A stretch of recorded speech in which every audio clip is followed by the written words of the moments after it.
Arrestaron a la empleada frente a los gemelos, y lo que el millonario vio en las cámaras lo destrozó. Ricardo Elizondo bajó de la camioneta de lujo con el saco del traje oscuro doblado sobre el brazo y la maleta de viaje todavía en la mano cuando vio las luces rojas y azules girando contra la fachada de piedra de su casa en Las Lomas.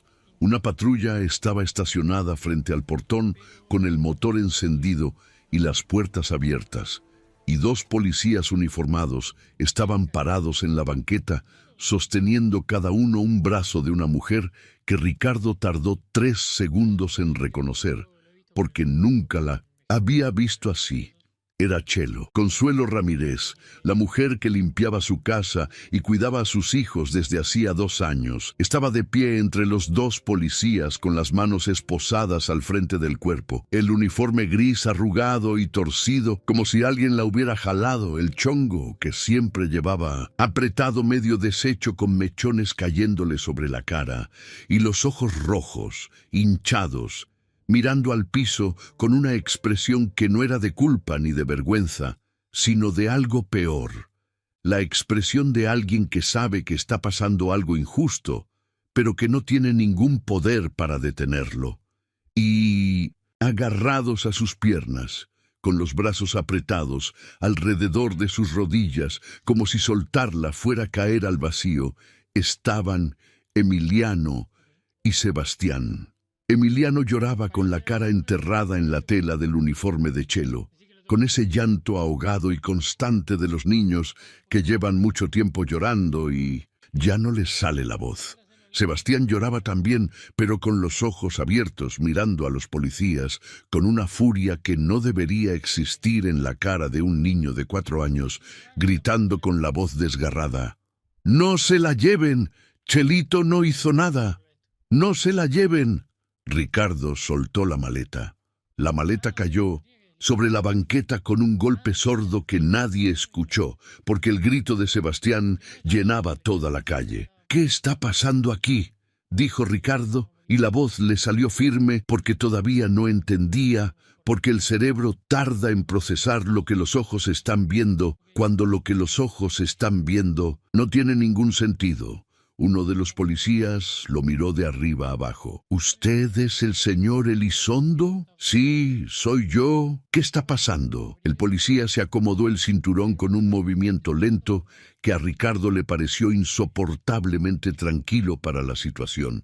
«Señor, su esposa interpuso una denuncia ante el Ministerio Público por robo agravado. La señora Ramírez está acusada de sustraer joyería de la residencia por un valor aproximado de 200,000 pesos. Tenemos orden de trasladarla a la delegación». Ricardo parpadeó. «¿Robo? ¿Chelo?». La palabra no encajaba en ningún lugar de su cabeza.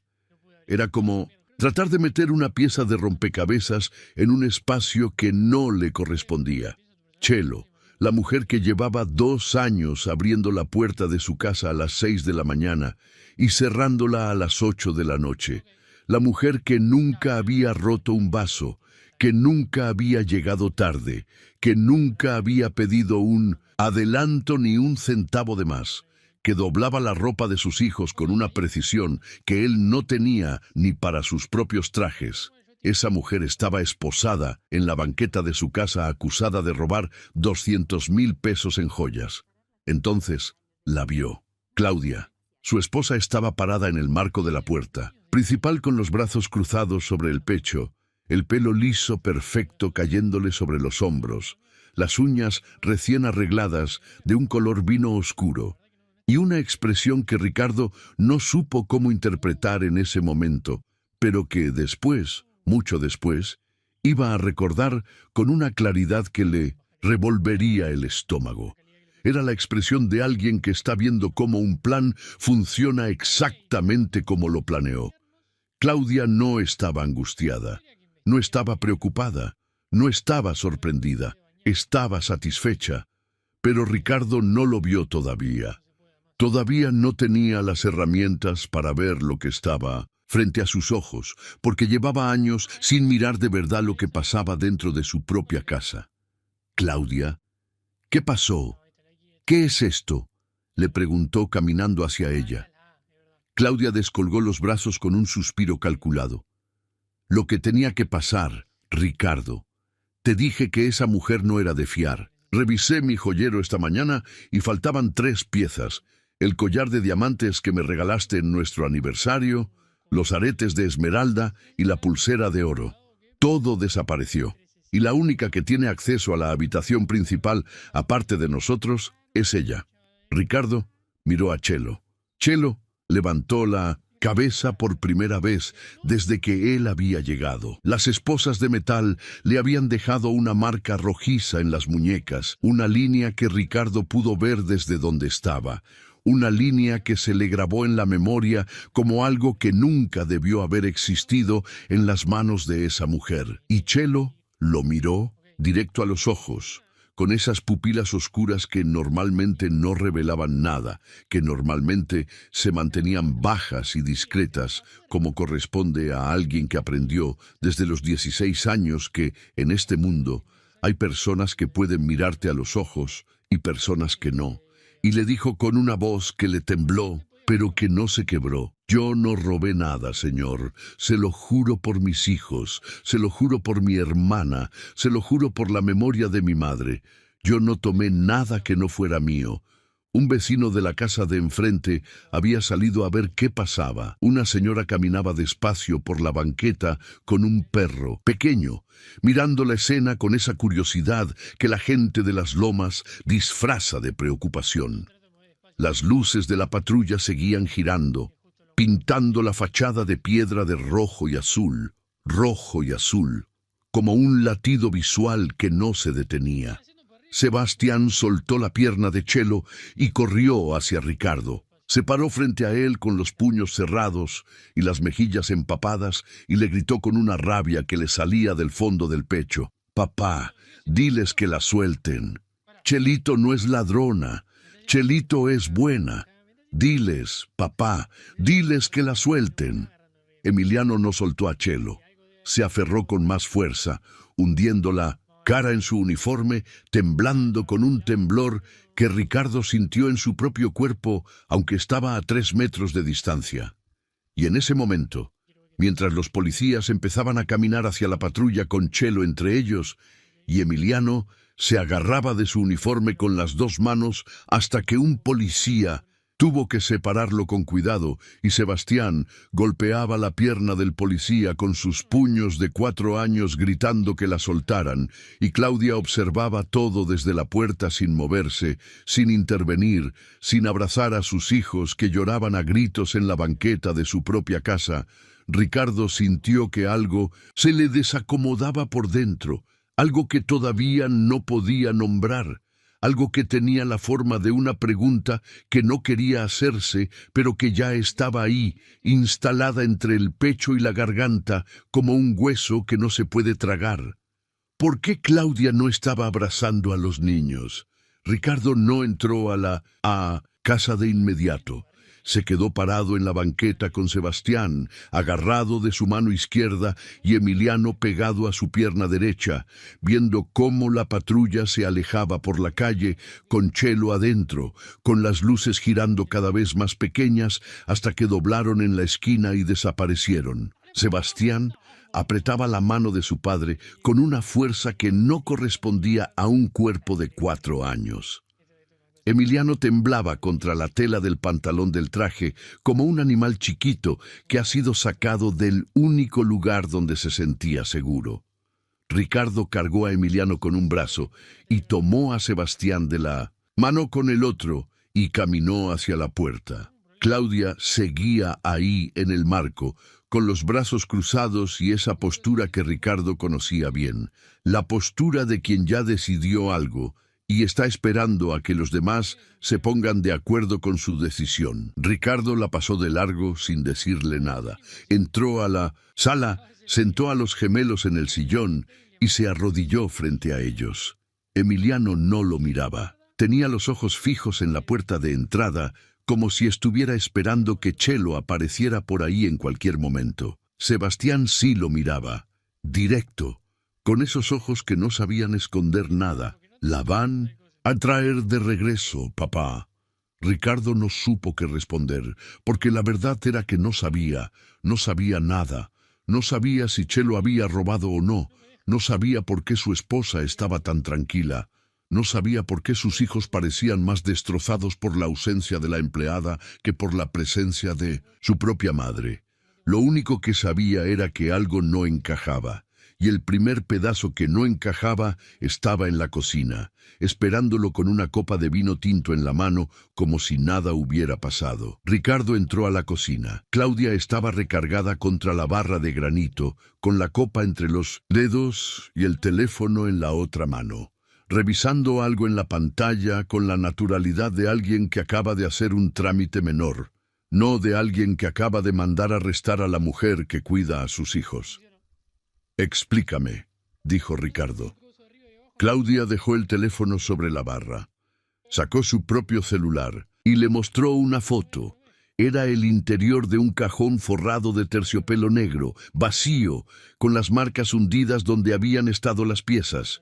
Un collar, unos aretes, una pulsera, 3 huecos vacíos en el terciopelo que parecían prueba suficiente.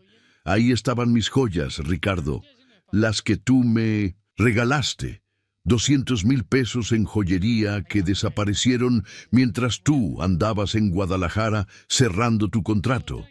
Y la única persona que entra a nuestra habitación cuando yo no estoy es ella.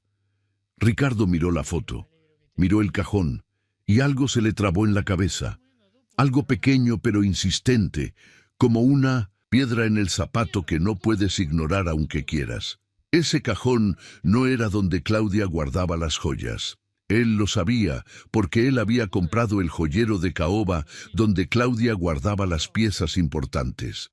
Se lo había regalado en su aniversario número 10, mandado a hacer por un artesano de Oaxaca, con las iniciales CR grabadas en la tapa. Y ese joyero estaba en el vestidor, no en la cómoda. El cajón de la foto era un cajón de la cómoda del cuarto, donde Claudia guardaba accesorios baratos, bisutería de viaje, cosas sin valor. ¿Por qué las joyas de 200,000 pesos estarían en un cajón de bisutería y no en el joyero de caoba que él le había regalado exactamente para eso? Ricardo guardó la pregunta. No la hizo en voz alta. Algo le dijo que no debía, que debía esperar, que debía juntar más piezas antes de armar el rompecabezas.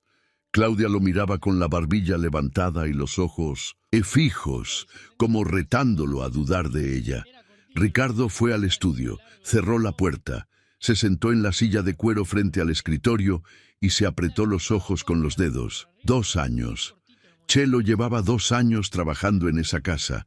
2 años de llegar a las 6 de la mañana, de preparar el desayuno de los gemelos, antes de que nadie se despertara, de planchar las camisas de Ricardo con un cuidado que él nunca le pidió, pero que ella daba de todas formas, de limpiar cada rincón de una casa de 450 metros cuadrados sin quejarse, de aguantar los comentarios de Claudia sobre cómo tendía las camas o cómo acomodaba las toallas, de sonreír cuando Ricardo le decía gracias y de bajar la cabeza cuando Claudia le decía que hiciera las cosas otra vez. 2 años sin una sola falta, sin un solo retraso, sin una sola queja de nadie sobre nada.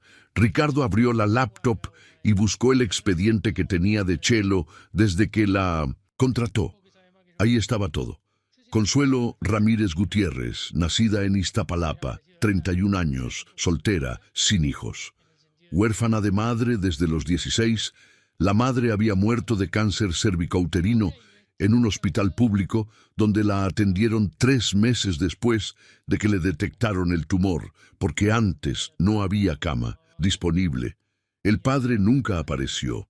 Chelo se quedó sola con una hermana de 12 años, a la que tuvo que criar, alimentar y mandar a la escuela trabajando de lo que encontrara, limpiando casas, lavando ropa ajena, vendiendo tamales en la calle los domingos, haciendo turnos dobles en una tintorería que le pagaba menos del salario mínimo. Y la hermana Lucía ahora tenía 22 años y estaba en 3er año de enfermería en una universidad pública. estudiando con una beca parcial que no cubría los libros, ni el transporte, ni la comida.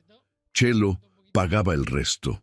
Con su sueldo de empleada doméstica, la mitad se iba cada quincena directo a la cuenta de Lucía para que pudiera seguir estudiando. Ricardo nunca le había preguntado nada de eso. Sabía su nombre, sabía su horario, sabía que era eficiente y callada y que los niños la querían, pero no sabía que llevaba desde los 16 años cargando una responsabilidad que mucha gente con el doble de su edad no habría podido sostener. No sabía que cada peso que ganaba en esa casa mantenía de pie no solo a ella, sino a una hermana que dependía completamente de que Chelo siguiera trabajando, siguiera limpiando, siguiera aguantando. Ricardo cerró la laptop. Se quedó sentado en el silencio del estudio, escuchando a lo lejos el llanto de Emiliano, que no paraba. Un llanto que llegaba amortiguado a través de las paredes, como un quejido que la casa entera estaba absorbiendo. Y entonces salió del estudio y caminó al cuarto de los gemelos. Los encontró en la cama de Emiliano. Sebastián estaba acostado junto a su hermano, abrazándolo con un brazo, mirando al techo con los ojos secos, pero con una expresión que Ricardo nunca le había visto. Era rabia contenida, rabia de alguien que sabe que pasó algo malo y que los adultos no lo están resolviendo. Emiliano seguía llorando, bajito ahora, con la almohada apretada contra el pecho. Ricardo se sentó en el borde de la cama. Sebastián lo miró sin moverse. «Chelito siempre nos cuida cuando mamá se encierra en su cuarto», dijo, con la voz plana de quien está diciendo algo que para él es tan obvio como que el cielo es azul. Ricardo sintió que algo se le apretaba en la boca del estómago. ¿Se encierra en su cuarto? ¿Qué quieres decir, Seba? ¿Que mamá se mete a su cuarto y cierra con llave y no sale, y nosotros nos quedamos solos? Pero Chelito viene y nos hace de cenar, y nos lee un cuento y nos acuesta, siempre. Ricardo giró la cabeza hacia Emiliano, que había dejado de llorar, y lo miraba con esos ojos enormes color café, que parecían guardar cosas que un niño de 4 años no debería tener que guardar. Emiliano abrió la boca, la cerró, la abrió otra vez, como si las palabras le costaran más de lo que su cuerpo podía pagar. «Mamá grita mucho cuando tú no estás, papá», lo dijo bajito, tan bajito que Ricardo tuvo que inclinarse para escucharlo. Pero las palabras le llegaron con la fuerza de algo que no era nuevo, que no era un comentario casual de un niño de 4 años, sino la confesión, tímida y aterrada de alguien que ha estado guardando un secreto que le pesa más que su propio cuerpo. Ricardo se quedó inmóvil en el borde de la cama.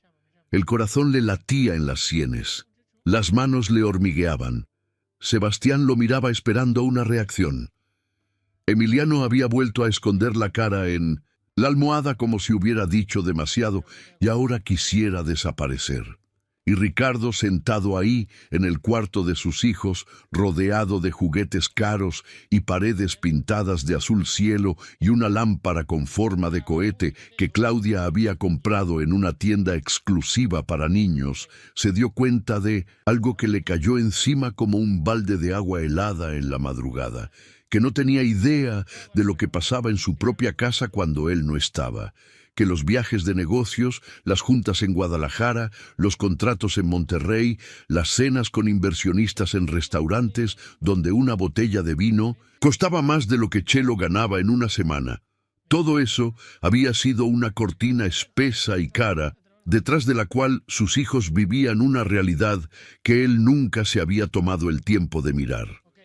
Porque confiar en Claudia había sido cómodo. Confiar en Claudia le había permitido viajar tranquilo, firmar contratos tranquilo, dormir tranquilo.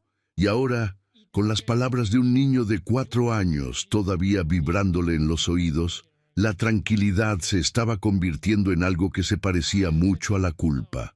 Y la culpa se parecía mucho al miedo. Y el miedo tenía la voz bajita de Emiliano, diciendo: «Mamá grita mucho cuando tú no estás, papá.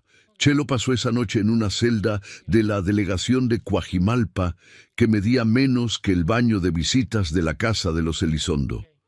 Había una banca de concreto pegada a la pared, un foco amarillento que no se apagaba y un olor a desinfectante mezclado con algo más ácido que se le metía por la nariz y no la dejaba respirar bien. Le habían quitado las esposas al entrar, pero las marcas seguían ahí. 2 líneas rojas en las muñecas que le ardían cada vez que movía las manos. Había otras 2 mujeres en la celda. Una dormía en el piso con una cobija enrollada bajo la cabeza. La otra estaba sentada en la esquina opuesta mirando la pared con los ojos vacíos. Chelo no se acostó. Se sentó en la banca de concreto con la espalda recta y las manos sobre las rodillas y cerró los ojos. No para dormir, para rezar. «Dios mío», murmuró tan bajito que las palabras apenas le salían de los labios. «Dios mío, tú sabes que yo no tomé nada. Tú sabes que estas manos solo han servido para trabajar y para cuidar a esos niños. No te pido que me saques de aquí. Solo te pido una cosa, que no me quiten a esos niños aunque no sean míos, porque esos niños no tienen a nadie más que a mí cuando su papá no está, y yo no tengo a nadie más que a ellos».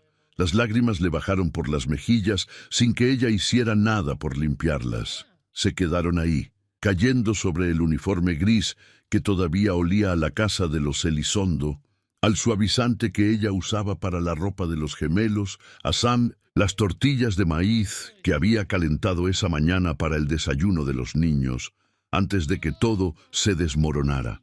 Y mientras Chelo rezaba, en una celda de concreto, a 14 kilómetros de distancia, en una casa de las lomas que valía más de lo que ella ganaría en 300 vidas, Emiliano y Sebastián no dormían.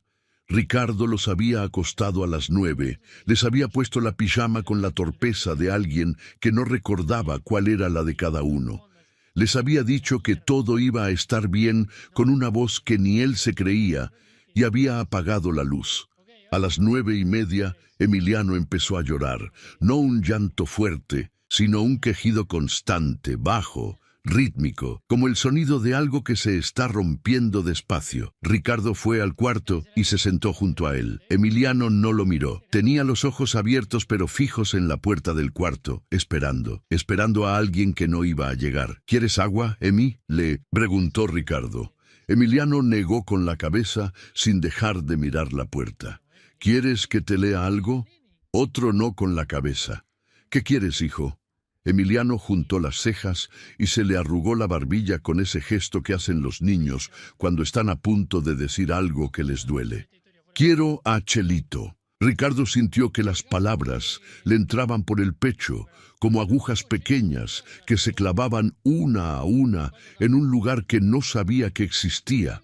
Sebastián estaba sentado en su propia cama al otro lado del cuarto, con los brazos cruzados y los ojos secos. No lloraba, pero tampoco hablaba, y no había tocado el plato de cena que Ricardo le había subido hacía 1 hora. Los nuggets de pollo y el arroz estaban fríos e intactos en el plato de plástico con dibujos de dinosaurios. «Seba, tienes que comer algo», dijo Ricardo. «No tengo hambre, pero necesitas cenar.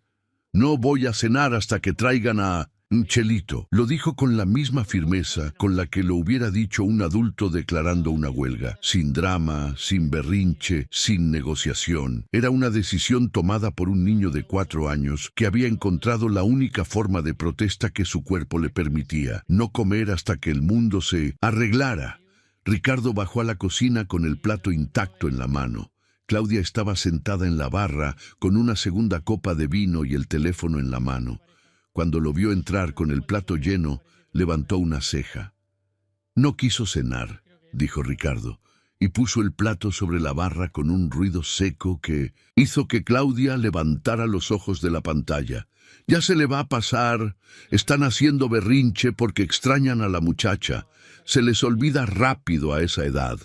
Ricardo la miró. «Claudia, los niños están destrozados. Emiliano no para de llorar y Sebastián se niega a comer.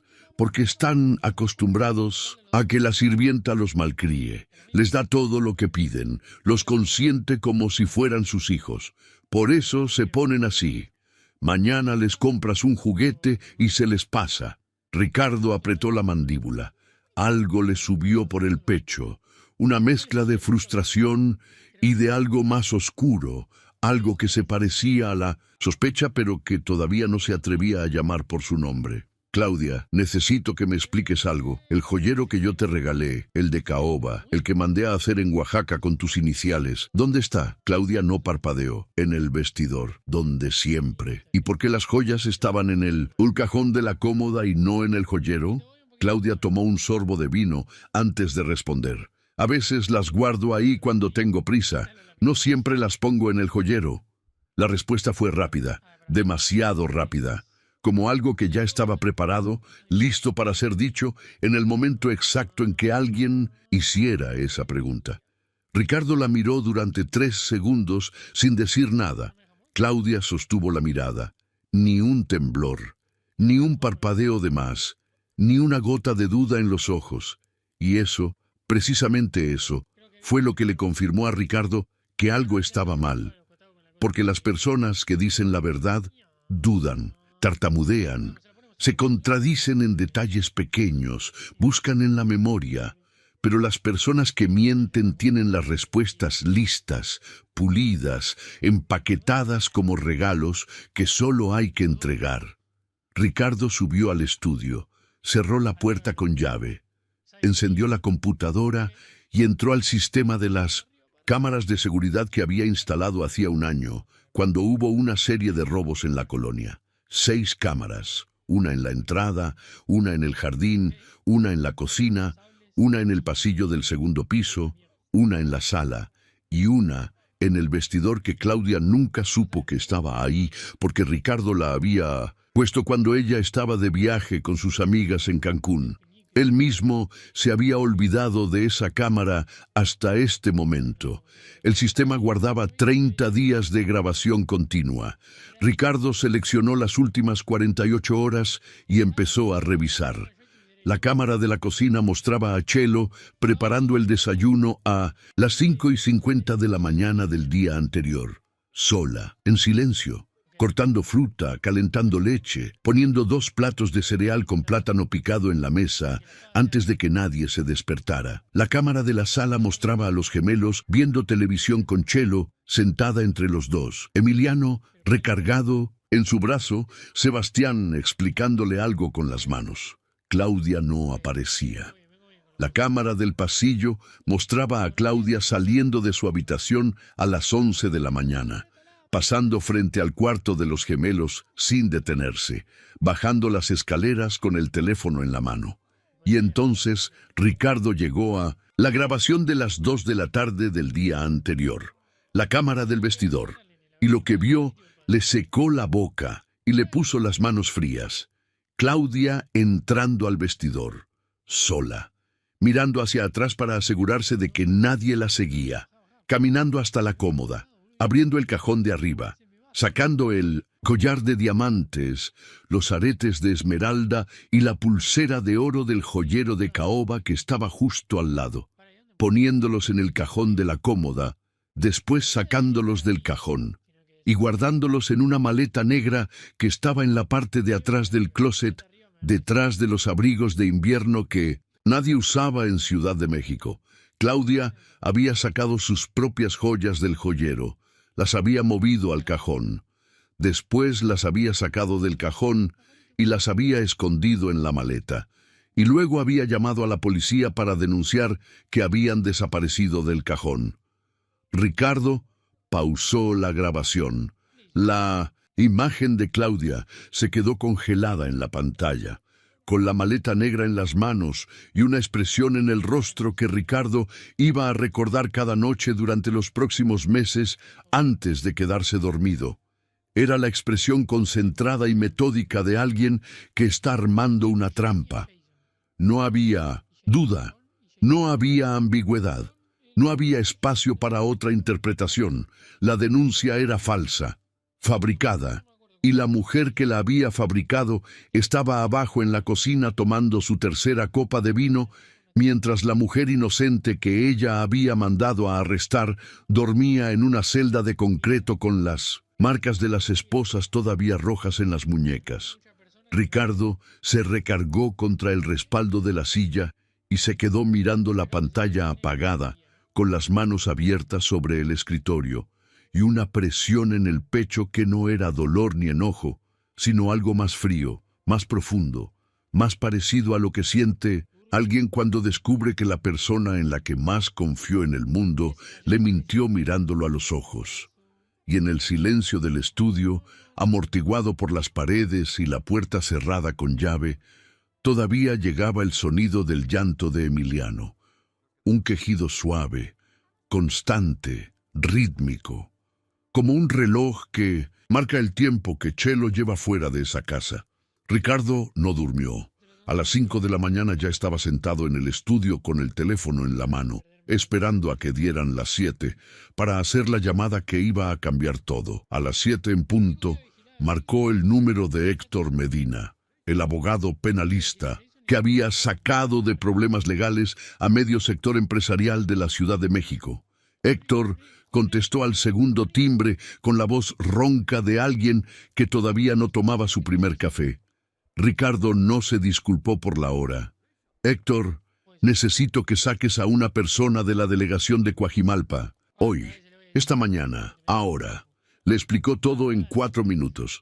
La denuncia falsa, el cajón que no correspondía, la grabación que mostraba a Claudia moviendo sus propias joyas. Héctor escuchó sin interrumpir y al final dijo, mándame el video a mi correo. En 2 horas la tengo afuera. Ricardo colgó, exportó la grabación del vestidor a un archivo, lo envió por correo y se quedó mirando la barra de progreso del envío, como si en esa barra se estuviera decidiendo algo mucho más grande que un archivo de video. Después bajó a la cocina. Claudia no estaba despierta todavía. Los gemelos tampoco. La casa estaba en silencio. Ese silencio pesado de las casas grandes donde algo malo acaba de pasar y las paredes todavía lo recuerdan. Ricardo preparó café. No sabía usar la cafetera de cápsulas que Claudia había comprado hacía 6 meses, así que buscó en la alacena y encontró un frasco de café soluble que Chelo guardaba para ella, el café barato que se hacía todas las mañanas a las 5:50 antes de que nadie se despertara. Ricardo puso una cucharada en una taza, le echó agua caliente y se lo tomó de pie junto a la ventana. Estaba amargo y aguado, y era el mejor café que había tomado en semanas, porque era el primer café que se preparaba solo en su propia cocina, en más tiempo del que podía recordar.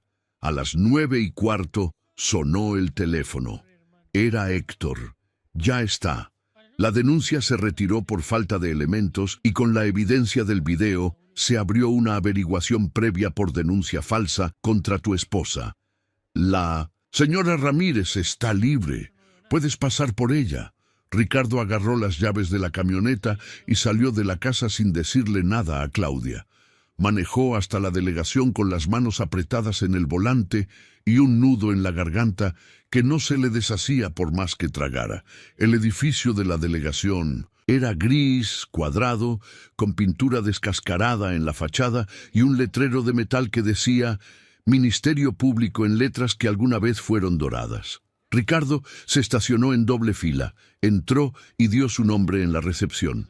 Esperó 12 minutos en una sala que olía a papel viejo y a piso recién trapeado.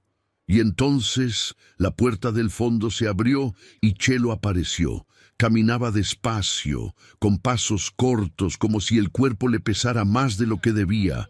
Tenía el uniforme gris arrugado y torcido, el chongo completamente deshecho, el pelo suelto cayéndole sobre los hombros de una manera que Ricardo nunca le había visto porque ella siempre lo llevaba recogido con una disciplina que no admitía excepciones. Los ojos estaban hinchados, con los párpados rojos y pesados, y las ojeras le marcaban unas sombras oscuras debajo de los pómulos que le hacían parecer 10 años mayor de los 31 que tenía. Y en 1900, las muñecas, las marcas rojas de las esposas, se habían convertido en dos líneas moradas que parecían pulseras que nadie querría ponerse. Chelo lo vio y se detuvo.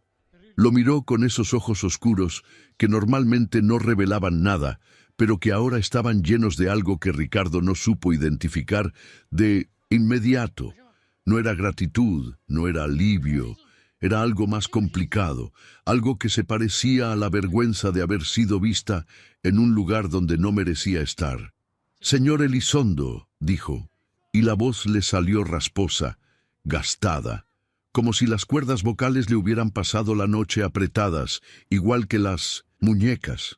Ricardo no supo qué decirle. Se había preparado mentalmente durante los 12 minutos de espera para decir algo significativo, algo que estuviera a la altura del momento, pero ahora que la tenía enfrente, con el pelo suelto y las marcas en las muñecas y los ojos que no querían mirarlo, todas las frases se le evaporaron. «Vámonos, Chelo», fue lo único que le salió. «Los niños la están esperando». Chelo caminó hacia la salida sin decir nada más. Se subió a la camioneta y se sentó en el asiento del copiloto con las manos sobre las rodillas y la mirada fija en el tablero. No preguntó nada. No pidió explicaciones. No lloró. Se quedó ahí derecha en silencio, con esa dignidad callada que Ricardo empezaba a entender que no era sumisión ni indiferencia, sino la armadura de alguien que aprendió muy temprano que el mundo no te da el lujo de derrumbarte cuando tienes una hermana de 12 años que alimentar y una vida que sacar adelante sin ayuda de nadie. Ricardo manejó en silencio por Paseo de la Reforma, pasó Chapultepec, subió por Palmas hasta Las Lomas. Cuando la camioneta se estacionó frente a la casa, Chelo miró la fachada de piedra y por primera vez desde que había salido de la delegación, algo se le movió en el rostro. No era una sonrisa, era algo más pequeño, más contenido, algo que vivía en las comisuras de los labios y en el brillo de los ojos y que significaba: «Aquí están mis niños». Ricardo abrió la puerta de la casa. Los gemelos estaban en la sala. Sebastián vio a Chelo y se quedó paralizado durante medio segundo, como si su cerebro necesitara confirmar que lo que sus ojos veían era real y no otro sueño de los que había tenido esa noche. Después corrió con las piernas cortas y los brazos abiertos y un grito que le salió del centro del cuerpo: «Chelito». La abrazó tan fuerte que Chelo tuvo que dar un paso hacia atrás para no caerse. Le rodeó la cintura con los dos brazos y apretó la cara contra su estómago y gritó de nuevo. Pero esta vez no era un grito de miedo ni de rabia, sino de algo que los niños de 4 años todavía saben sentir, sin complicarlo con palabras. Era alivio puro, limpio, animal, el alivio de que lo que se había roto volviera a estar entero. Emiliano no corrió. Emiliano caminó. Caminó despacio desde la sala hasta la entrada con los pasos cautelosos de un niño que ha aprendido que las cosas buenas a veces se van sin aviso y que por eso hay que acercarse con cuidado, no sea que desaparezcan otra vez. Llegó hasta Chelo, le tomó la mano derecha con las dos suyas y no la soltó. No dijo nada. Solo la sostuvo con una fuerza suave y constante, con los ojos enormes color café mirando hacia arriba, fijos en el rostro de Chelo, como verificando que estaba entera, que estaba ahí, que no se iba a ir otra vez. Y Chelo, que no había llorado en la delegación, que no había llorado en la camioneta, que no había llorado frente a los policías, ni frente a Ricardo, ni frente a nadie, se arrodilló en el piso de mármol de la entrada de esa casa que no era suya, abrazó a los dos niños que no eran suyos, y lloró. Lloró como lloran las personas que llevan mucho tiempo conteniendo algo que es demasiado grande para el cuerpo que lo carga. Lloró con los hombros sacudiéndose y la cara hundida entre las cabezas de los gemelos, con las manos agarradas a sus espaldas como si fueran lo único real en un mundo que se había pasado las últimas 24 horas tratando de convencerla de que ella no valía nada. Ricardo los miró desde la puerta. No se acercó, no interrumpió. Se quedó ahí, recargado en el marco, con las llaves de la camioneta todavía en la mano, mirando a esa mujer arrodillada en su piso, abrazando a sus hijos, y supo con una claridad que le dolió en las costillas que esa mujer era inocente, que siempre lo había sido, y que él casi la había dejado pudrirse en una celda, porque confió más en la palabra de su esposa que en 2 años de conducta intachable. 20 minutos después, cuando los gemelos por fin soltaron a Chelo y Sebastián estaba devorando el cereal que no había querido comer la noche anterior, Ricardo habló con Chelo en la cocina. Le explicó que la denuncia se había retirado, que había evidencia de que las joyas nunca fueron robadas. No le dijo lo de la grabación todavía, porque eso era algo que primero tenía que resolver con Claudia. Chelo escuchó sin interrumpir, con las manos sobre la barra y los ojos fijos en un punto entre el fregadero y la ventana. «Quiero que se quede, Chelo», dijo Ricardo. «Pero no quiero que vuelva a dormir en un lugar donde no se sienta segura. Tengo un departamento que no estoy usando en la colonia del Valle. Es pequeño, pero tiene todo. Puede quedarse ahí mientras se arreglan las cosas». Chelo lo miró, y en esos ojos que Ricardo apenas estaba empezando a aprender a leer, vio algo que no esperaba. No era gratitud, era resistencia. «Señor, yo le agradezco mucho lo que está haciendo, pero no necesito caridad. Solo quiero volver a trabajar, a hacer lo que siempre he hecho. Eso es todo lo que necesito». Ricardo se pasó la mano por la nuca. «Chelo, no es caridad. Es lo mínimo que le debo después de lo que pasó». Chelo negó con la cabeza. Una negación lenta, firme, sin agresividad, pero sin espacio para negociación. «Usted no me debe nada, señor. Yo vine aquí a trabajar, no a recibir favores». Fue Sebastián quien resolvió la discusión sin saber que lo estaba haciendo. Entró a la cocina con el tazón de cereal vacío en las manos, lo dejó en la barra y dijo con la naturalidad demoledora de los niños que no entienden de orgullos ni de clases sociales: «Chelito, ¿ya te vas a quedar? Porque Emi dice que si te vas otra vez, él se va contigo». Chelo miró a Sebastián. Después miró hacia la sala donde Emiliano estaba sentado en el sillón con las piernas recogidas y los brazos alrededor de las rodillas, mirando hacia la cocina con esos ojos que no necesitaban palabras para decir lo que estaban diciendo.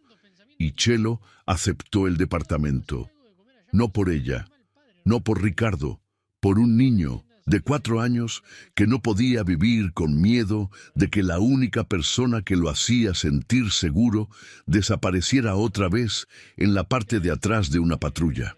Ricardo esperó a que los gemelos se quedaran dormidos. Eran las 9 de la noche y Chelo los había acostado en la cama de Emiliano, los dos juntos, con las piernas enredadas y los brazos buscándose como hacen los gemelos que comparten más que un cumpleaños. Chelo les leyó un cuento que se inventó en el momento sobre un oso que perdió su cueva y la encontró de nuevo. Y Emiliano se quedó dormido antes de que el oso llegara a ninguna parte y Sebastián aguantó hasta el final con los ojos medio cerrados y la mano agarrada a la manga de Chelo. Cuando los dos respiraban con ese ritmo largo y suave de los niños que por fin sienten que pueden soltar el cuerpo, Chelo se levantó sin hacer ruido y salió del cuarto. Ricardo la esperaba en el pasillo. Le hizo una seña con la cabeza y Chelo entendió que debía irse. «Buenas noches, señor», dijo, y bajó las escaleras con esos pasos callados que tenía, como si sus pies hubieran aprendido a no pesar para no molestar a nadie. Ricardo escuchó la puerta principal cerrarse. Después caminó hasta la sala donde Claudia estaba sentada con las piernas cruzadas, el teléfono en la mano y una copa de vino blanco sobre la mesa de centro. Había algo casi obsceno en esa tranquilidad, pensó Ricardo, en la forma en que su esposa podía sentarse a revisar redes sociales y tomar vino a 12 horas de haber mandado a una mujer inocente a la cárcel. Ricardo se sentó frente a ella en el sillón individual, puso su laptop sobre la mesa de centro y la abrió. La pantalla se encendió con la imagen pausada de la grabación del vestidor.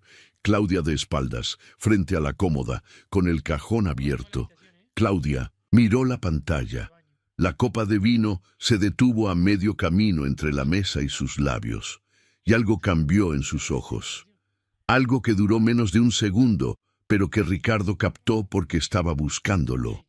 Fue un parpadeo de más, una contracción casi invisible en la comisura del ojo izquierdo, el microgesto de alguien que acaba de ver algo que no sabía que existía. No sabías que había una cámara en el vestidor, dijo Ricardo.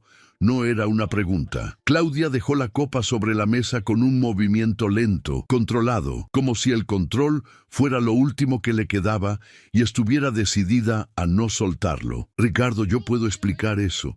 No necesitas explicar nada. Ya lo vi todo. Claudia, sacaste tus propias joyas del joyero, las moviste al cajón.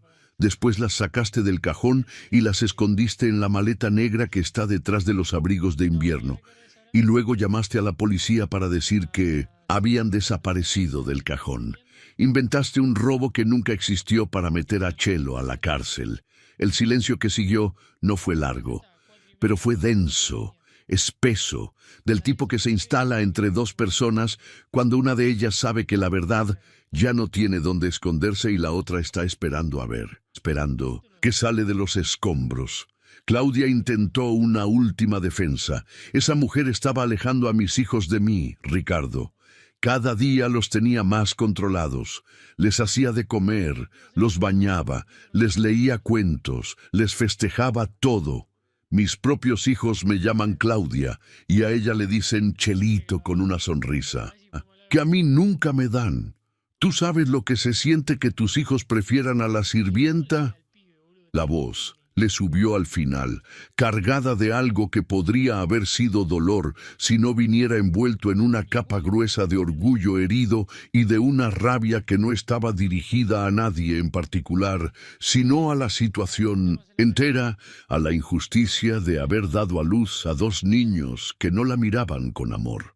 Ricardo la escuchó sin interrumpir. Cuando terminó, le dijo una sola frase. ¿Y por eso la mandaste a la cárcel? Claudia no respondió. Se quedó mirando la pantalla de la laptop con los labios apretados y las manos agarradas al borde del cojín del sillón. Y entonces la rabia le ganó a la actuación. Porque sí, Ricardo, porque sí. Porque esa mujer me estaba quitando lo único que es mío en esta casa. Tú nunca estás. Tú viajas y firmas contratos y llegas oliendo a aeropuerto y crees que con pagar las cuentas ya cumpliste. Yo me quedo aquí sola con dos niños que no me hacen caso y una empleada que les da todo lo que yo no sé cómo darles. ¿Tú crees que es fácil? ¿Tú crees que no me duele? Fue en ese momento cuando Sebastián apareció en la entrada de la sala. Ninguno de los dos lo había escuchado bajar las escaleras. Estaba descalzo, con la pijama de rayas azules que Chelo le había puesto hacía una hora, y el pelo revuelto de un niño que se despertó con un ruido que no debería haber escuchado. Se quedó parado en el marco de la puerta, mirando a su madre con esos ojos que no sabían disimular nada, y dijo algo que hizo que el aire de la sala se quedara sin oxígeno. «Mamá, yo no te tengo miedo por Chelito. Te tengo miedo porque gritas y avientas cosas». La voz de Sebastián no tembló, no gritó, no lloró.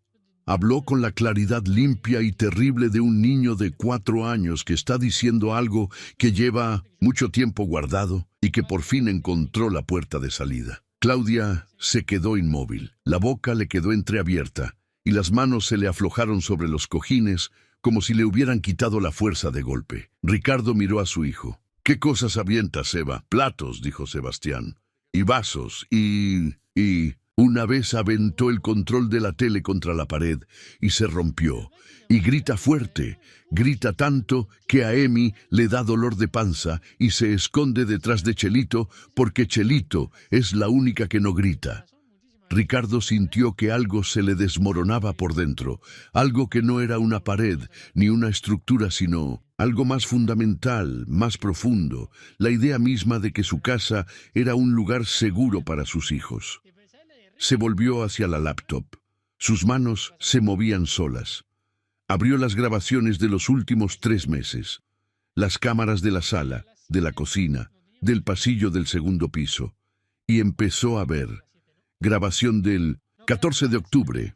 Claudia en la cocina gritándole a Sebastián porque derramó un vaso de jugo. El grito era tan fuerte que el micrófono de la cámara distorsionaba el sonido. Sebastián se quedó paralizado con el jugo escurriéndole por las manos. Emiliano, que estaba sentado al otro lado de la mesa, se bajó de la silla y corrió hacia la puerta de la cocina. La cámara del pasillo lo captó corriendo escaleras arriba, entrando al cuarto de servicio donde Chelo estaba planchando y abrazándole las piernas. Chelo soltó la plancha, cargó a Emiliano y lo meció contra su pecho sin preguntar nada, porque no necesitaba preguntar. Grabación del 2 de noviembre. Claudia en la sala hablando por teléfono. Los gemelos le piden algo que no se escucha bien. Claudia les dice que se callen. Sebastián insiste. Claudia se levanta del sillón, agarra un plato de cerámica que estaba en la mesa de centro y lo lanza contra la pared del comedor. El plato explota en pedazos. Emiliano se tapa los oídos con las manos y se encoge en el sillón con los ojos cerrados. Sebastián se queda parado mirando a su madre con los puños apretados y la mandíbula tensa. Claudia vuelve al teléfono como si nada hubiera pasado. 3 minutos después, la cámara del pasillo muestra a Chelo bajando las escaleras, entrando a la sala, juntando los pedazos del plato con las manos para que los niños no se cortaran, y llevándose a los 2 gemelos a la cocina, donde les prepara un plato de quesadillas con frijoles y les pone una película en la tablet mientras ellos comen sentados en sus piernas. Grabación del 19 de noviembre. Claudia subiendo las escaleras con el teléfono en la mano. Los gemelos la siguen pidiendo algo. Claudia entra a su habitación. Cierra la puerta con llave. Los gemelos se quedan afuera, en el pasillo, sentados en el piso. Emiliano se recarga contra la pared con las rodillas contra el pecho. Sebastián golpea la puerta 3 veces. Nadie abre. Se sientan los 2 en el pasillo durante 47 minutos hasta que Chelo sube, los encuentra ahí, se arrodilla junto a ellos y los lleva al cuarto donde les lee un cuento hasta que se duermen. 47 minutos. 2 niños de 4 años sentados en un pasillo frente a una puerta cerrada con llave, esperando a que su madre los dejara entrar. Ricardo dejó de ver las grabaciones. No porque ya no hubiera más, sino porque ya no podía. Las manos le temblaban sobre el teclado. Los ojos le ardían con algo que no era solo llanto, sino furia. Una furia helada y silenciosa que se le instaló en el centro del pecho como un bloque de hielo que no iba a derretirse con nada. Cerró la laptop. Miró a Claudia. Ella tenía los ojos fijos en el piso y las manos sobre las rodillas, inmóvil, como si, al dejar de moverse, pudiera dejar de existir en esa sala, donde todo lo que ella había construido durante años se estaba cayendo a pedazos. Y Ricardo, con la voz más baja y más firme que había usado en su vida, le dijo: «Tú acusaste a Chelo de ser un peligro para nuestros hijos. La mandaste a una celda. Le pusiste esposas frente a Emiliano y Sebastián. Y todo este tiempo, el peligro eras tú». Claudia no levantó la mirada. No dijo nada. No tenía nada que decir porque la verdad estaba grabada en 6 cámaras y en la voz de un niño de 4 años descalzo en la puerta de la sala. Y contra esa combinación no había defensa, no había explicación, no había copa de vino, ni uña pintada, ni vestido caro que pudiera protegerla.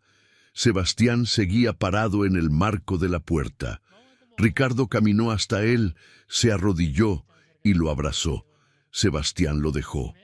No le devolvió el abrazo al principio.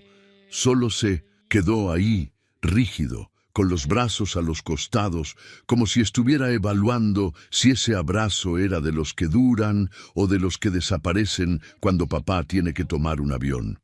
Pero después de unos segundos se aflojó, dejó caer la cabeza en el hombro de Ricardo y cerró los ojos. No lloró. Los niños, que han aprendido a no llorar frente a los adultos que gritan, tardan mucho tiempo en volver a llorar frente a los adultos que abrazan. Pero cerró los ojos, y eso, por ahora, era suficiente. Al día siguiente, Ricardo llamó a 3 personas. La primera fue Héctor Medina, su abogado. Héctor, quiero el divorcio y quiero la custodia. La segunda fue la doctora Leticia Ibarra, una psicóloga infantil que le recomendó el pediatra de los gemelos, una mujer de voz suave y lentes gruesos que llevaba 20 años trabajando con niños, que habían vivido cosas que ningún niño debería vivir. La tercera fue Chelo. Le pidió que volviera a la casa, no como visita, no como favor, sino con un contrato formal, un sueldo nuevo, seguro médico del IMSS y las condiciones que ella quisiera. Chelo escuchó en silencio desde el departamento de la Colonia del Valle, donde había pasado su primera noche en una cama que no era la banca de concreto de una celda, ni el colchón delgado del cuarto que rentaba en Iztapalapa. Aceptó con una sola condición: que la señora no esté en la casa cuando yo llegue con los niños. No quiero que ellos vean otra pelea. Claudia se fue esa misma semana. No hubo gritos, no hubo platos lanzados contra la pared, no hubo escena frente a los niños. Hubo una conversación de 40 minutos en el estudio con la puerta cerrada, de la que Ricardo salió con los ojos enrojecidos y Claudia salió con una maleta. Se fue a casa de su madre en Polanco. El proceso legal avanzó con la velocidad silenciosa de las cosas que tienen evidencia de sobra. Héctor presentó las grabaciones ante el juez familiar. 6 videos, 6 fechas distintas, 6 momentos documentados de una mujer gritando, lanzando objetos, encerrando a sus hijos de 4 años detrás de una puerta con llave. El juez vio los primeros 3 y no necesitó ver los otros 3. Custodia provisional para el padre, con restricción de convivencia para la madre, hasta que completara una evaluación psicológica y un programa de terapia supervisada. Claudia aceptó las condiciones. No porque estuviera de acuerdo, sino porque su propio abogado le explicó que la alternativa era peor. Si el caso llegaba a juicio con esas grabaciones, no solo perdería la custodia para siempre, sino que podría enfrentar cargos por maltrato infantil. El primer día de Chelo de vuelta en la casa fue un martes. Llegó a las 6 de la mañana como siempre, con el chongo apretado y el uniforme gris planchado, pero esta vez traía algo que Ricardo no le había visto antes. Un morralito de tela colgado del hombro con 2 libritos de cuentos que había comprado en un puesto del metro con su propio dinero. «Son para los niños», dijo cuando Ricardo la miró con curiosidad, «para que tengamos cuentos nuevos a la hora de dormir». Los gemelos bajaron a las 7. Sebastián la vio desde las escaleras y bajó corriendo, pero a medio camino se detuvo, como si algo lo hubiera frenado desde adentro.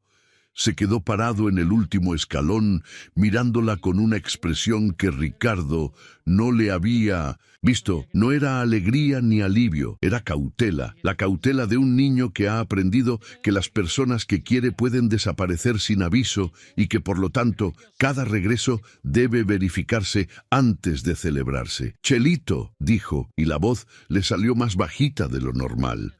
«¿Ya no te van a llevar, Chelo?» Se arrodilló frente a él y lo miró directo a los ojos. «No, mi niño, nadie me va a llevar. Estoy aquí». Sebastián asintió una vez con la cabeza como cerrando un trato, y la abrazó. Emiliano bajó después. No corrió. Caminó con esos pasos cautelosos que eran su manera de acercarse al mundo.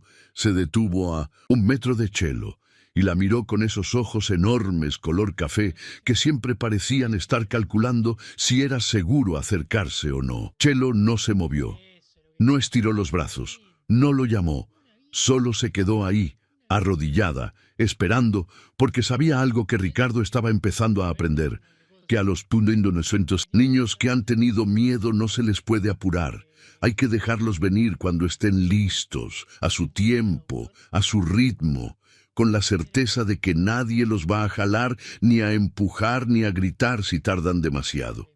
Y Emiliano se acercó, despacio, pasito a pasito, hasta que estuvo lo suficientemente cerca para estirar la mano y tocar la manga del uniforme de Chelo con la punta de los dedos, como verificando que era real, que era sólida, que no era una de esas cosas que aparecen y desaparecen cuando uno cierra los ojos.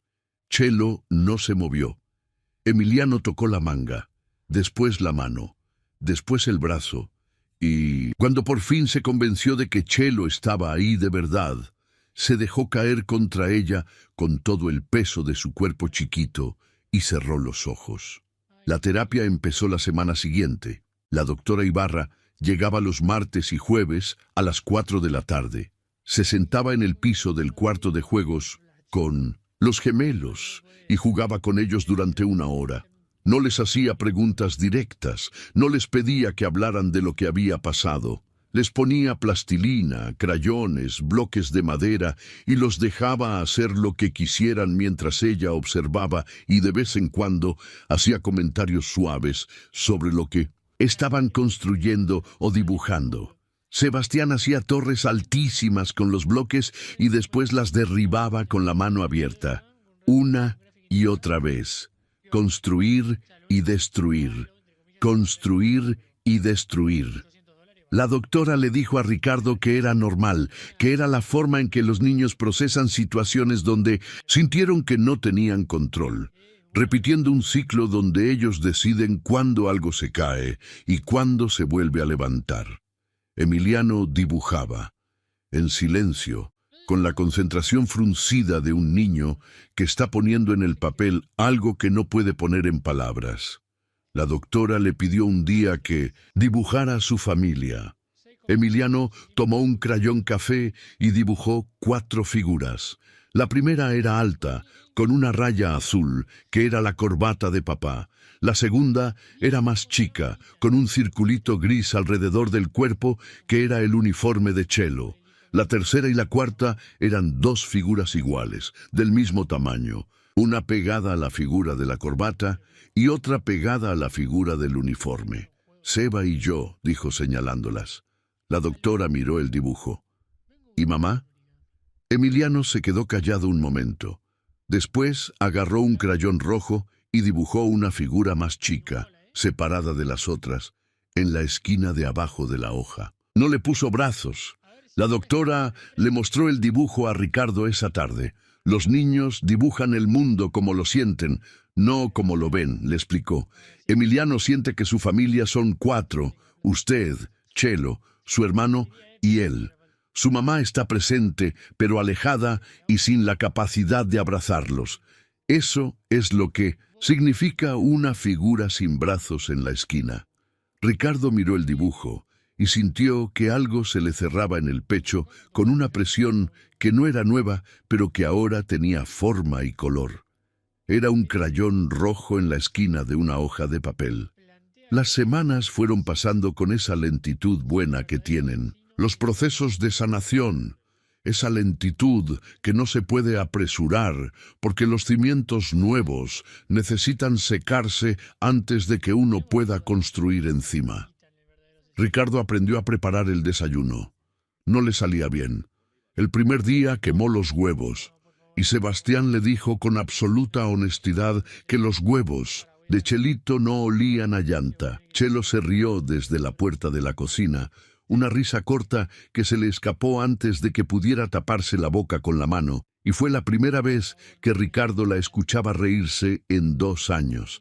Le enseñó a bajar la flama y a mover los huevos con movimientos suaves para que no se pegaran, y Ricardo los hizo de nuevo, y esta vez Sebastián los comió sin comentarios, que era su forma de decir que estaban aceptables. Emiliano, que seguía comiendo callado, levantó el pulgar sin levantar la mirada del plato, y ese pulgar levantado le supo a Ricardo mejor que cualquier contrato firmado en cualquier oficina del mundo. Chelo acomodó la rutina de la casa con una eficiencia que ahora Ricardo podía ver con ojos nuevos. No era solo limpieza y orden, era estructura, era predictibilidad, era la construcción cuidadosa de un ambiente donde dos niños de 4 años pudieran saber qué iba a pasar a continuación. A las 7 desayuno, a las 8 escuela, a las 3 comida, a las 4 terapia o juego, a las 7 cena, a las 8 cuento, a las 8:30 a dormir.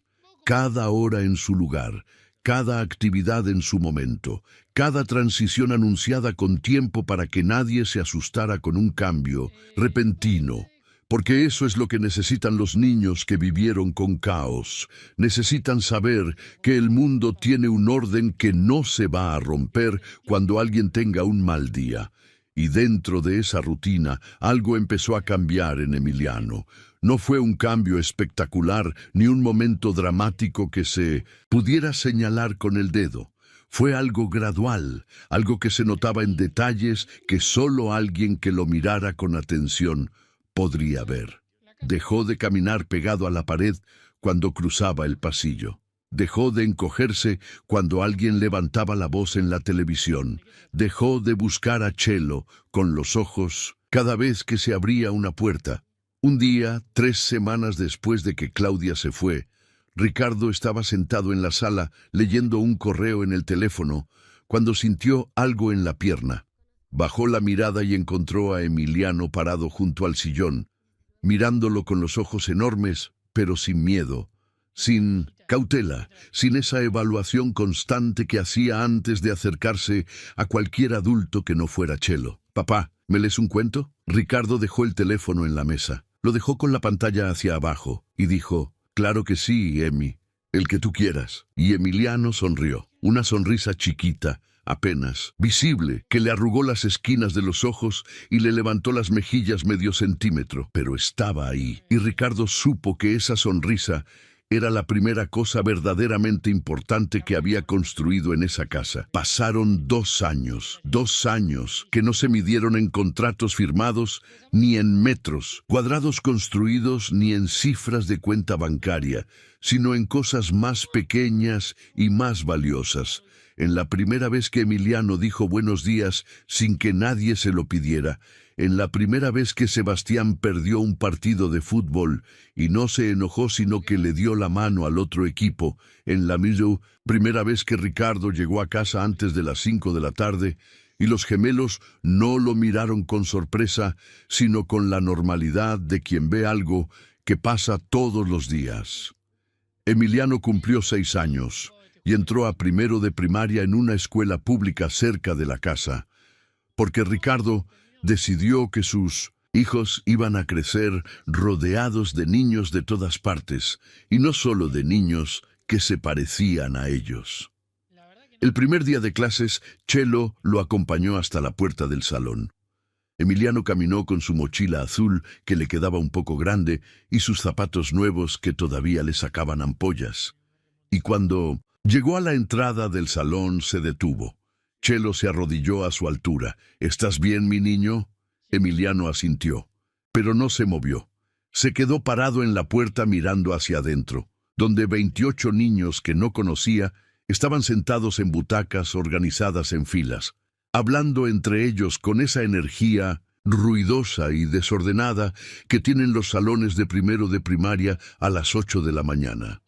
Y Chelo vio en sus ojos algo que reconoció, porque lo había visto muchas veces en los últimos 4 años.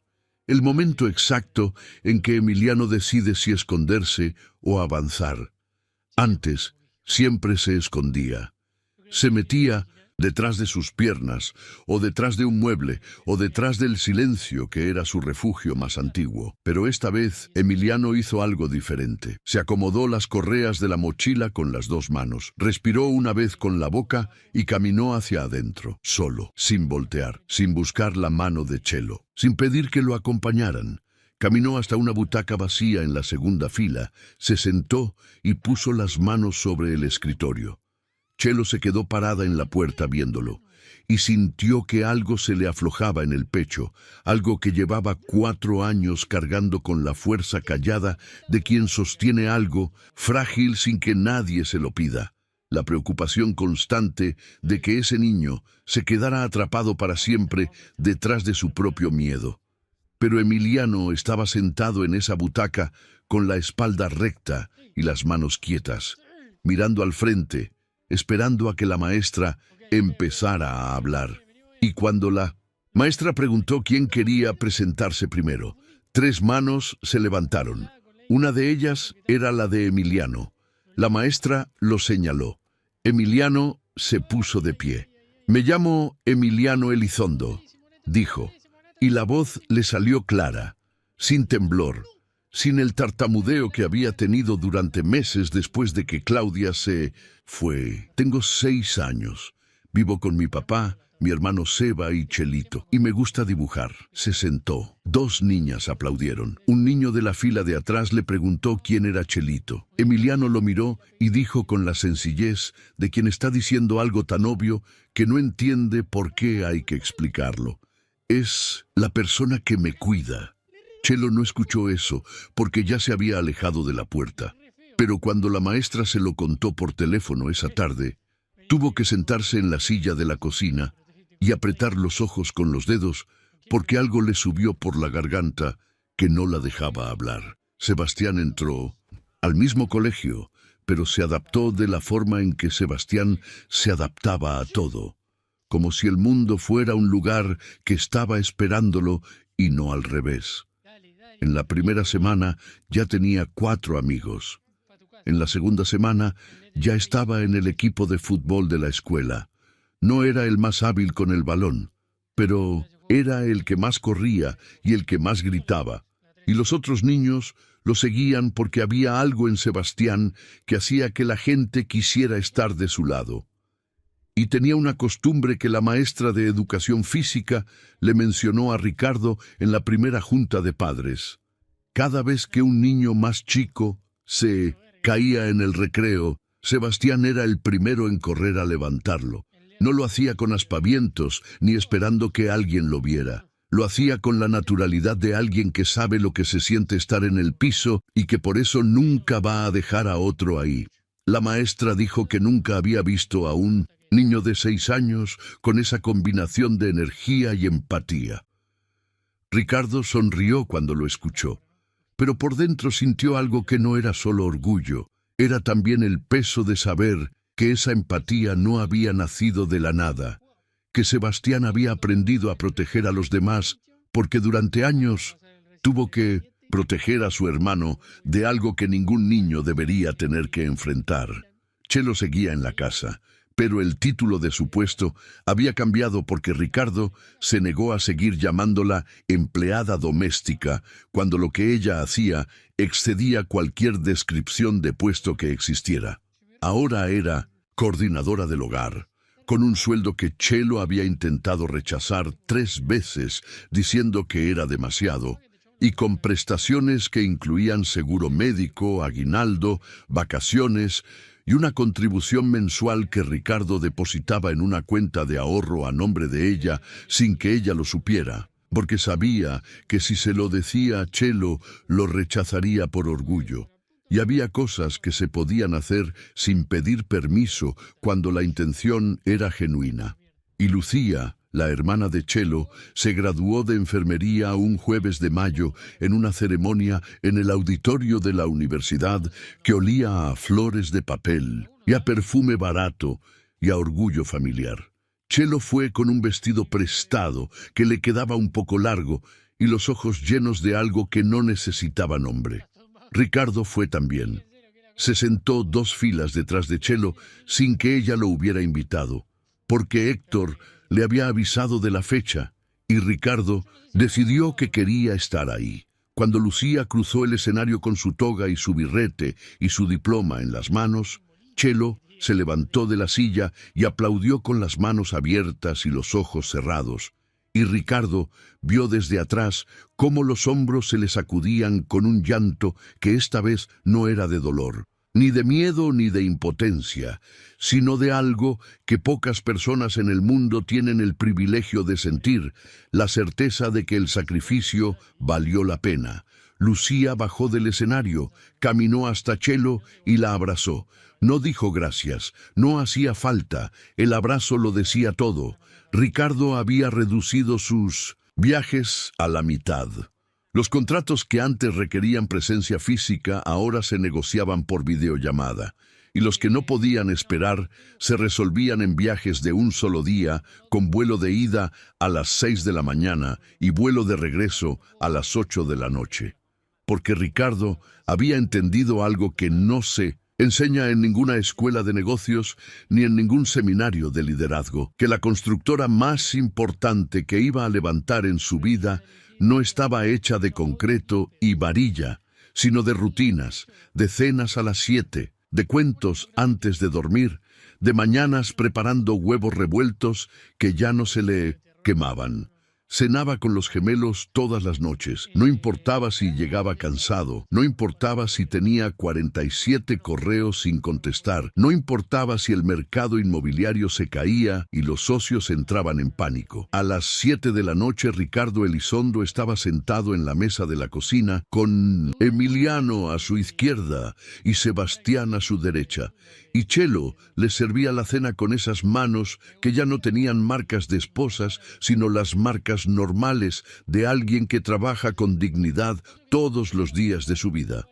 Fue una mañana de noviembre cuando sucedió.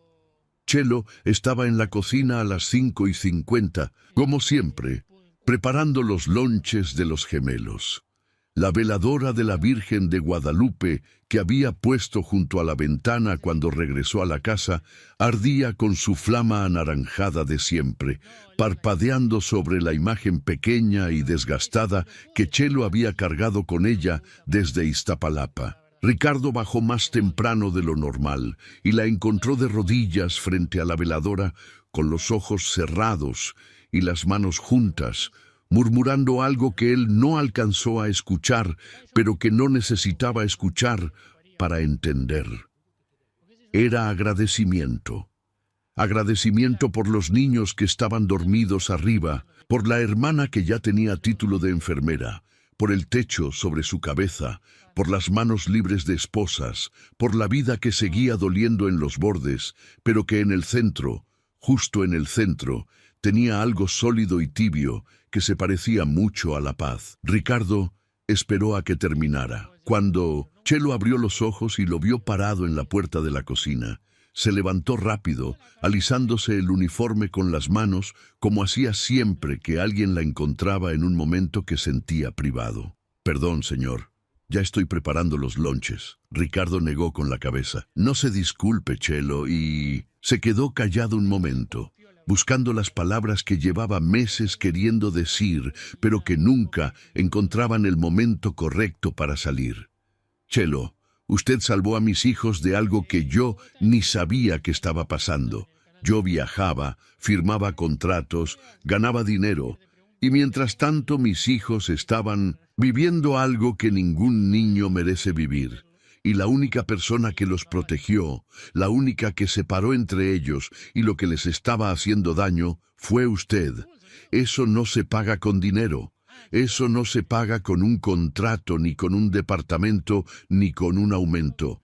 Eso se paga estando, y es lo que usted ha hecho desde el primer día». Chelo lo miró con esos ojos oscuros que Ricardo había aprendido a leer en 4 años. Esos ojos que no revelaban nada cuando no querían y que lo revelaban todo cuando decidían confiar. Y lo que revelaron en ese momento fue algo simple, algo que no necesitaba adornos ni ceremonias: paz. «Gracias, señor», dijo Chelo, y volvió a preparar los lonches. Era sábado, un sábado de marzo con el sol entrando por la ventana de la cocina y el olor a chocolate caliente con canela llenando toda la casa como una cobija que se puede respirar. Emiliano estaba sentado en la mesa de la cocina con un cuaderno abierto y un lápiz que mordía entre los dientes mientras pensaba la respuesta de un problema de matemáticas. Sebastián estaba al otro lado de la mesa con un libro de lectura que se suponía que debía estar leyendo, pero que tenía abandonado porque estaba más ocupado dibujando un campo de fútbol en la esquina de la hoja con un bolígrafo que había sacado del cajón de la cocina sin pedir permiso.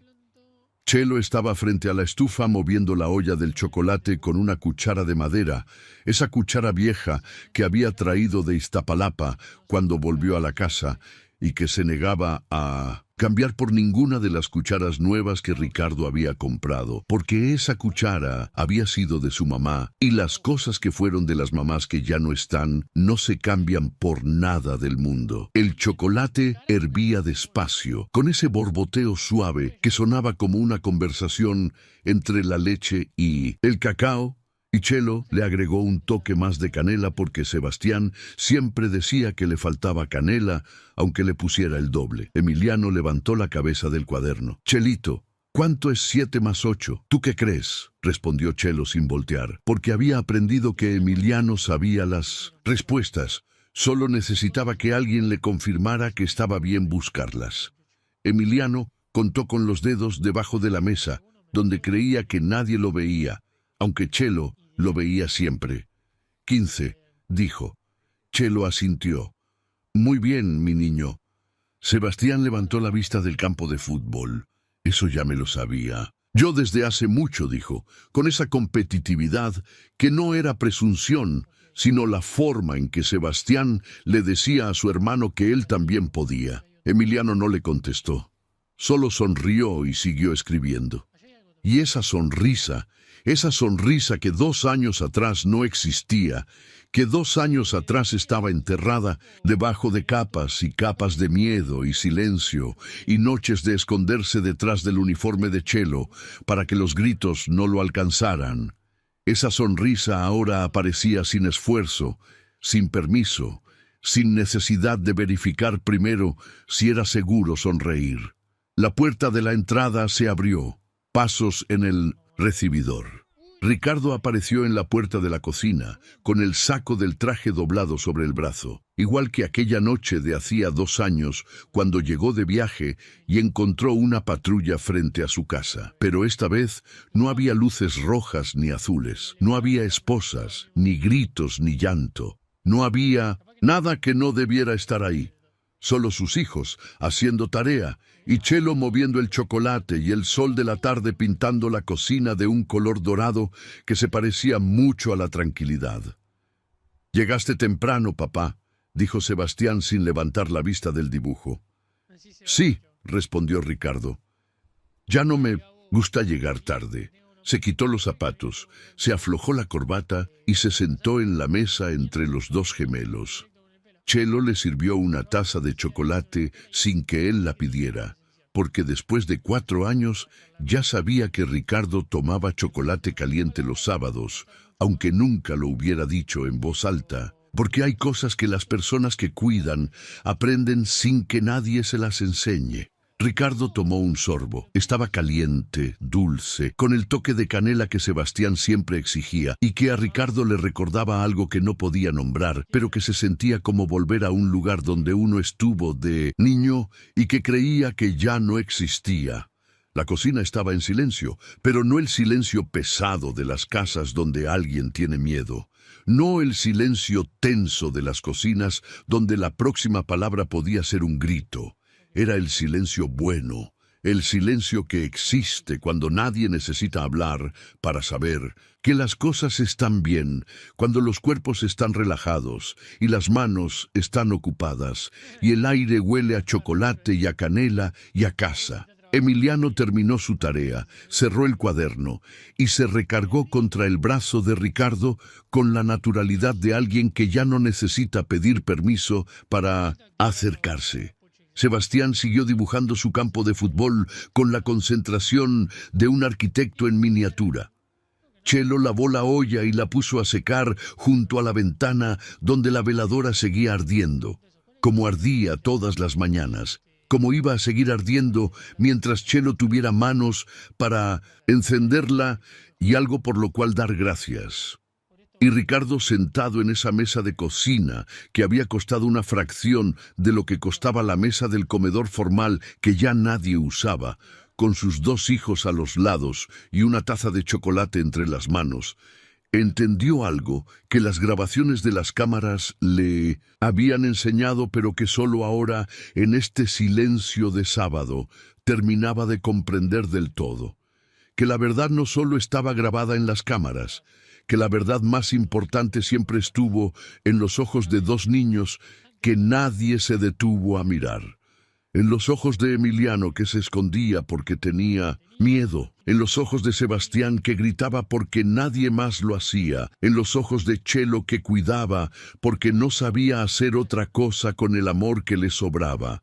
Porque a veces la evidencia más poderosa no está en una grabación, ni en un expediente, ni en un juzgado. Está en la manera en que un niño busca la mano de alguien cuando tiene miedo, y esa mano, la mano que siempre estuvo ahí, es la única verdad que importa.